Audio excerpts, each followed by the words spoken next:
Hi guys, welcome back to my YouTube channel. Mayam ngasi aigi video se zoo chatpagine bako zoo da chatmina yengminarsi mayam adom zoo se ko aina Kamakha da chaluraga mamangi video da Kamakha chalura matungda ko amkamu aise din amata chapani bako Kamakha chalura matungda laaga amkamu yumda ngahak changaga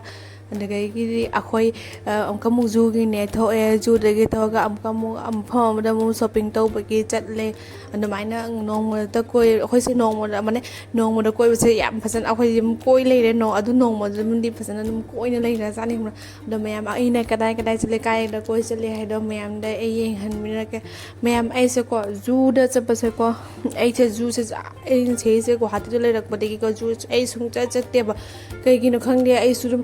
khara dum moi sa nga sugum se ai uraga da gi di ai se enom de man aki ba isa da phau ba duna choi am ba ai chatte ba ko ado su ngasi di ko mi moi myam chaw cha changu se ai di chang ro na hai ba ne ba ko do myam ma changu se ai do de chang ga do yeng ya na ai su chang ai se ni myam se ga le re ko thengu se si sing se ai se yeng e do gi di mathang chatla ga yeng ga adagaygi photo khara nam video khara nam dunia bako tawse ado ai se lam lab nan ko na se ai naksan naga khoi mi myam de ko changa ga dum naksan na dum na me bako ado atinge de akhoi di ai di dam jarak tre myam ai dum khara lab le na pa yenga ga adugaygi di akhoi se ai na hai bako gai da tawra koi pa su jai bako gai se ahan ba tonga matungda am kamu magi adugi jaga da moi thama do yenga ga mathangi gai da mu tonga dogai chatoi ne do mayam huji akhoi se ko gai se haina ba chakhe ngai ge matung da ko ai se hoi se giraffe se huji jenge na manak te ne ba ko manak te tong giraffe se huji yenga dum ne ba ko mayam lap na dum yenge du se lai re giraffe se ani khak lai re ba do huji do giraffe se yenge na gari se haina chakhe na hoi su huji ngahak ngai ri mayam do se ga lai re gari se gari se hoi tong ne ba ko tong nga chalaga adoi mathang ge gai mathang da tha ma ga doi ki akhoi amu je nga mathang ge to pa sa ha ma gari em da dum tong ge su jai ba moi ne akhoi da makuta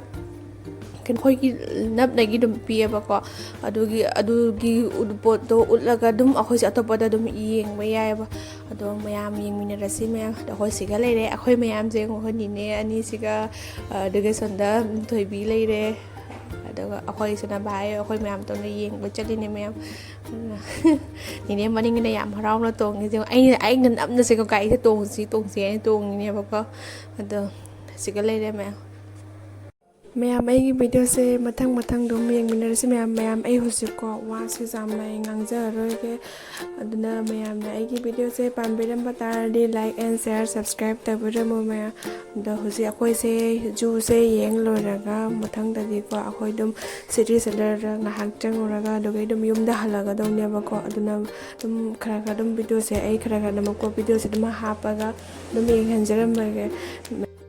mayam sigai ki bhaluk se ko moi sigai se ko borte ina lei ba mayam se sigai se na hai ko himalaya kola bhaluk hai na ko ado mite ro da gum himalaya amu ba bhaluk hai ba tare mayam ado ni mayam se ga lei se amana sigai se ga ta na lei re te gai ri asunda amakhak na ko chat pa gi ko chat le ba ko chat na ga lei mayam mathang ai meng lai du siga na ama chat le mayam hindu mayam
ꯃꯌꯥꯝ ꯑꯩꯈꯣꯏ zoo ꯌꯦꯡ ꯂꯣꯏꯔꯒ ꯑꯩꯈꯣꯏꯒꯤ city centre ꯃꯣꯜꯗ ꯑꯩꯈꯣꯏ ꯑꯗꯨꯝ ꯁꯤꯒ shopping ꯇꯧꯒꯦꯅ ꯑꯗꯨꯝ ꯁꯤꯒ ꯑꯗꯨꯝ ꯆꯪꯉꯛꯑꯦꯕ ꯑꯗꯣ ꯃꯌꯥꯝꯁꯨ ꯑꯗꯨꯝ ꯑꯩꯁꯦ ꯃꯊꯪ ꯑꯗꯨꯝ ꯑꯩꯒꯤ ꯚꯤꯗꯤꯑꯣꯁꯦ ꯑꯗꯨꯝ ꯌꯦꯡꯃꯤꯟꯅꯔꯁꯤ ꯃꯌꯥꯝ ꯑꯩꯈꯣꯏꯁꯨ ꯁꯤꯒꯩꯒꯤ ꯑꯗꯨꯝ ꯖꯨ ꯌꯦꯡ ꯂꯣꯏꯕꯒ ꯑꯗꯨꯗꯒꯤ ꯑꯩꯈꯣꯏ ꯑꯗꯨꯝ ꯁꯤꯗ ꯆꯪꯉꯛꯑꯦ ꯉꯥꯏꯍꯥꯛ ꯆꯪꯉꯒ ꯌꯦꯡꯉꯒ ꯑꯗꯨꯝ ꯑꯩꯈꯣꯏꯁꯨ ꯂꯩꯒꯗꯕ ꯑꯗꯨꯝ ꯀꯩ ꯈꯔ ꯂꯩꯔꯒ ꯑꯗꯨꯝ ꯑꯩꯈꯣꯏ ꯌꯨꯝꯗ ꯍꯜꯂꯛꯑꯦꯕ ꯃꯌꯥꯝ ꯑꯗꯣ ꯃꯌꯥꯝ ꯚꯤꯗꯤꯑꯣꯁꯦ ꯃꯊꯪ ꯑꯗꯨꯝ ꯌꯦꯡꯃꯤꯟꯅꯔꯁꯤ ꯃꯌꯥꯝ